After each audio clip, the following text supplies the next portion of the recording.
Well, welcome back to Channel On. Today I'm going to be working on a cable TV system. The cabling was spliced. I stopped by, took a look at it for a friend of mine, and I told him I'd be right back. I just need to come home and get my tools. So I thought this would be a good idea, a good time to show you the tools that I use.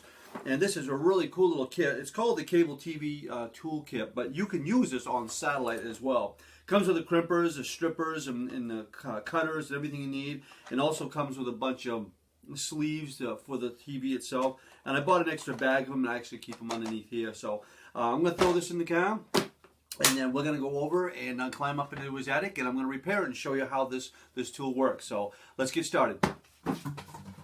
Okay, well here we are. I should have made a video on how I was going to get up in this attic, because it was quite a job just to get up here with all my gear.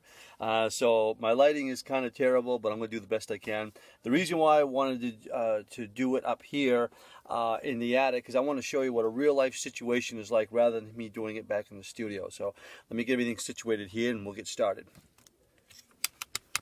Okay, so if you take a look at what we got here, this is their splice job. So the former owners, they have obviously had to extend the wires, so they just kind of cut them and then tied them together, and I'm sure it worked, but he's been having troubles, the new owner, so I'm just going to go ahead and fix them properly. So first thing what we're going to do is we're going to take our kit and get this opened up, and we're going to go ahead and cut the wires. So let's get those out of the way. Give you a little bit of close-up on what we got going on here. So that's just not going to work. All right, then what you need to do is you take your strippers, all right, and these will only work one way. It even shows you how to place it in. You just kind of put it in there like that, so that's flush, and you just kind of spin it about 3 or 4 times. You're going to pull it away, and you're going to end up with something like this. And if there's any insulation or any of the ground there, just kind of pull it back like that. You're then going to take your coupling and you're going to slide it in like this. And you're going to push until you can see that white insulation is flush with the bottom of the barrel there. Once you've done that, you're going to take the crimping tool and you're just going to slide it in like that. Kind of slides in real easily, and just go ahead and squeeze, and there it is, one professional end, just like that.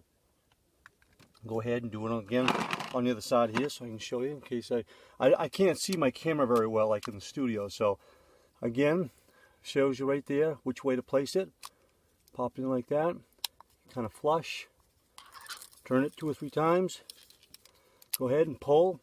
You're going to end up with a perfect, just kind of go like that to get the old insulation out. You're going to end up with a perfect cut each time. Pull it away like that. Go ahead and take one of your other barrel fittings.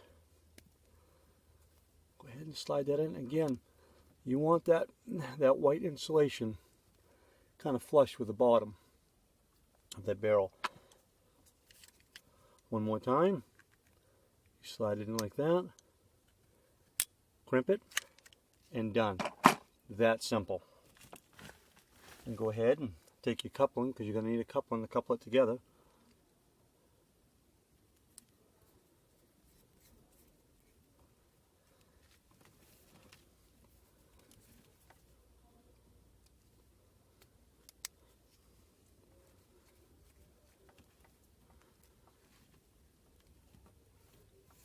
And there it is. Professional job. Okay, well, I just got back and I reviewed the video, and unfortunately the iPad failed up in the attic. It's 75 degrees outside, so I don't know what it is up in this gentleman's attic, but it was pretty warm.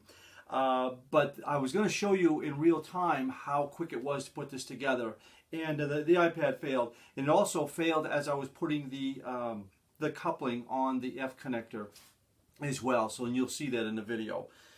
So anyways, real quickly, I'll put a link down below where I got this off from Amazon. And the other thing I didn't really show you is underneath here. I talked about it. Underneath I bought an extra bag of these F connectors, and I just kind of keep them underneath so I don't lose them. It also comes, when you get this, it also comes with a nice set of instructions. I mean, I explained it, I'm hoping, as good as I could, but it's going to come with all of the instructions needed to actually operate this tool. So, well, there it is. Again, I'm sorry I couldn't show you the real-time video because the iPad failed, but I think I got the point across. Thanks an awful lot for watching, and we'll see you on the next one.